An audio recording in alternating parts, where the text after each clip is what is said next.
May ada kakulangan hin supplyhan lana o fuel crisis sa pipira nga lugar dinhi ha probinsyahan Sinirangan Samar. Subay ini hagin dumara nga joint blended meeting han Provincial Development Council o PDC ngan Provincial Disaster Risk Reduction and Management Council. Tinambong gihapon ni dahan katitirok ang mga representante tikang hiniba-iba nga mga frontline services ng security agencies han gobyerno sugad man him mga mayor han kada bungto.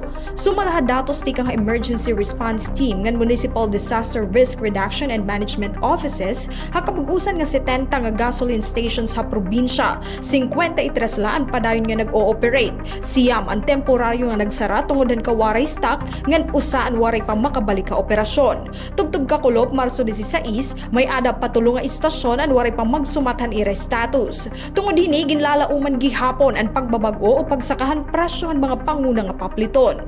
Hapares nga higayon ginlaygay ni Governor R.V. Ivardoni kung ano nga mga pamaagi ang ginhihingitahan gobyerno probinsyal para mabantayan ang posibleng epekto hini nga krisis nga resultahan nagpapadayon nga samok didto sa Middle East. To strengthen our LTNCs, strengthen our partnership also, not just with the MLGUs, with the CLG, through the LTMCs, but also to have a cohesive unit with national government agencies that also concern price monitoring, so that's the DA, DOH, DTI, and DOE, together with the LTMCs, para talaga matutukan ito natin mga price changes, matutukan na walang nangyayari na nakaka-apekto talaga sa ating mga private citizens because it is very susceptible sa pagdadaya, di ba? Hoarding or increase of prices. So at least we have that covered. Pira ha mga ginhisgutan nga pitad, amuan pagmonitorhan presyohan fuel ngan pagtipidhan konsumo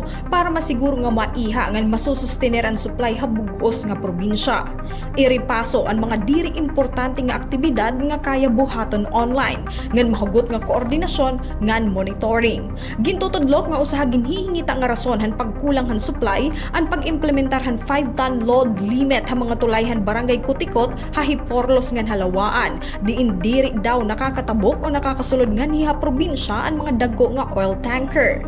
Para naman masulbar ini, magpapasa daw hin resolusyon ang konseho nga magahangyuha DPWH Region 8 nga taganhin prioridad ang pagtuhayhan na sabi nga mga tulay base makasulod na ang mga fuel tanker nga niha probinsya. Gintagan gihapon hindoon han gobernador ang panginahanglan hinigo nga supplyhan lana ha kada bungto para masiguro ang epesyente nga mga serbisyo labi na mga health services sugad han ambulansya.